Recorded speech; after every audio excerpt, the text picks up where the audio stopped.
The video that was a long time coming.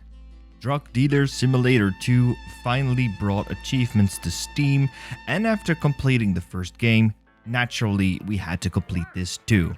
In this video we'll go over each achievement, how to obtain them, and if this game is worth completing. We've divided all achievements into the categories easy, medium, and hard. Easy being achievements that unlock basically on their own or take little skill to get.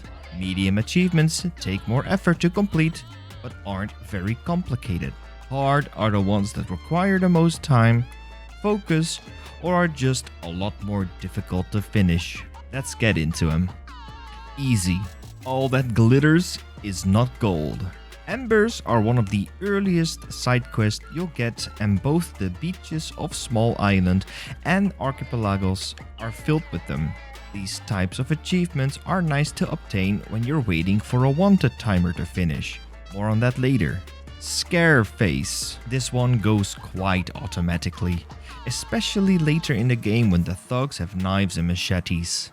At a certain point in the game, it's not really worth finding thugs, as waiting for a wanted timer to finish can take up a lot of time. One army man.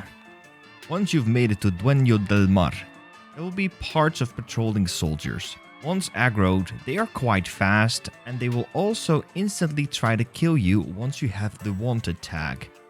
They also do quite a lot of damage. If you have a mace from any thug boss, they're quite easy to deal with, so get one of those weapons and down a soldier. I've had it with these motherfucking snakes. If you're looking for mushrooms, you often find snakes. For different achievements you want snakes to bite you, so this one's easy. You're hired. The office. This is more directed to the office part of progression. An easy way to obtain employees is to be trusted by the influencers of the area. Donate packets of product to them and sell product on the street to get customers. Once your level has increased with them, arrange a meeting and ask for more employees. Another way is to look at bulletin boards every day. These can contain people looking for work as well. Nobody, I'm not lost. For the last time, I am not lost. When going for the 4th level of street cred, some heads must roll, but it's a risk I'm willing to take. I'm the one who knocks. Speaking of, the 4th level of street cred is really easy to obtain, especially late game, but I expect you to obtain this much earlier. Shroom Man. When you reach the jungle, you'll start to find mushrooms. There are some island areas that have a load of mushrooms laying around, especially east of the mainland of the Volcano Island area. Environmentalist. You'll be buying a lot of product from pharmacies and supermarkets. Make sure you frequently bring back your bottles to get a little cash back. Drunk deals. Best done as early as you can, especially since some thugs carry products with them. Blunts, vials. Use them before giving the product to an already established customer. This does not count when you're trying to get new customers. You know what time it is. The only thing difficult about this achievement is staying up until 4:20 AM. Not sure if it also works on 4:20 PM though. Someone test this please. Humpty Dumpty. Very easily done when trying to jump from La Colina Sangrienta to the mainland part of Volcano Island. Nap with the fishes. This never happened to me unintentionally. I guess just try swim into the sea or something. Sleeping like a baby. I actually like sleeping like a baby, okay? It's the fastest way to get the wanted timer down by 10 minutes. Medium. 500 cigarettes. Easily done in prison. Whenever you're in prison, make sure you leave at least 50 cigarettes in stock. So when you get into prison, you can just take those 50 out and queue up another 100 cigarettes to make. You won't be wasting a lot of time in there. Side hustle. Okay, this one is quite time consuming. Good for waiting out the wanted timer. In total, you need 1,000 palm leaves to complete this, so whenever you're bored, look around the archipelagos and the small island for palm leaves. Do you know the Muffin Man? Muffin Man? The Muffin Man! I'd recommend doing this in a throwaway building you barely use otherwise. Buy a bunch of stoves and buy all the ingredients required at a supermarket. Fill up the queue and drop the cookies in a piece of furniture never to be seen again. Don't tread on me. This one is a little annoying. Buy full military clothing in Dueño del Mar and run through the tall grass like an idiot. It helps if you bring some medkits and bandages to keep your health up. Add the builder. And this one unlocked automatically for me, but I can imagine it won't for everyone.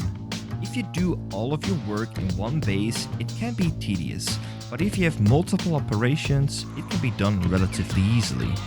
If you drop a bunch of containers to hold product, it'll go a long way towards this achievement. Also, do not forget that when you are in a hideout, you can purchase furniture from your hideout. This saves a lot of time. Time flies. Surely unlocks automatically. Since it took about 85-ish in-game days for me to 100% complete this game with both endings, 31 is a piece of cake. Hard.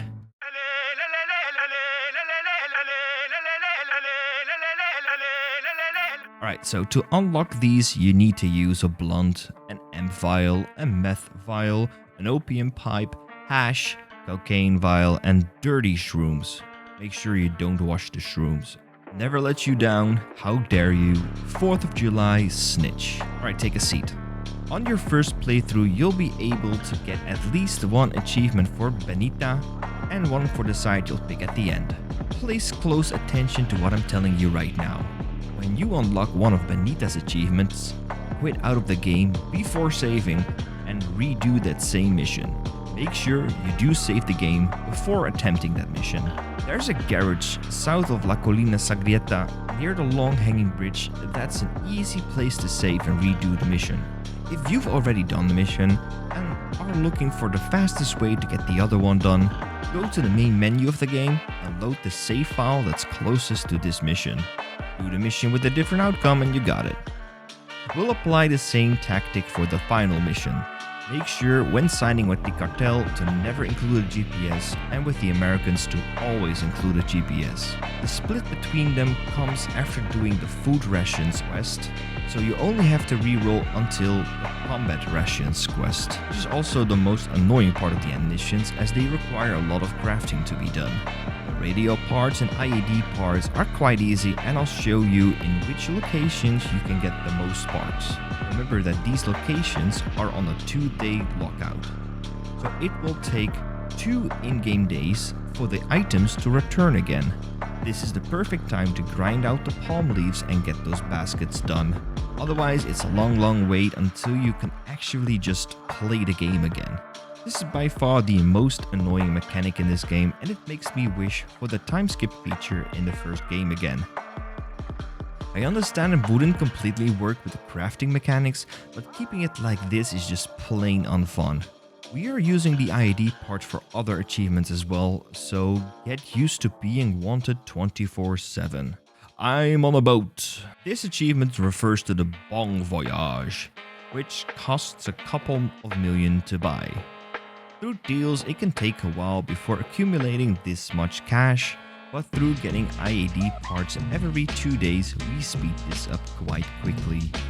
A warm place with no memory. The reason for all this madness is this achievement. For a measly 145 million, we can have our own private island with space more than we can dream of. This will be the major grind to achieve 100%, and it will be very obvious as to why. Selling all the IED parts we steal at once is good for about 9 million-ish.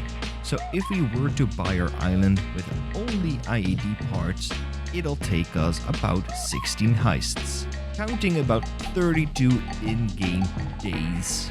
This makes it crucial your other operations keep rolling as usual. Make sure your stock is available at all time. The only other thing I can give you is to stay patient. So should you complete this game? Kinda yes and no. I think the early parts of the game, up until basically the late game, is very enjoyable, and I spent a lot of hours enjoying myself. Completing it, however, is an entire beast itself. Especially getting the other ending, or the private island, takes up more hours than it actually should. Remember, there is a DLC coming, and I expect more achievements to show up there, so this video could have a part 2 in the future. Make sure you subscribe, so by the time they release, that video will be up. Thank you for checking me out. I'll see you next time. Peace.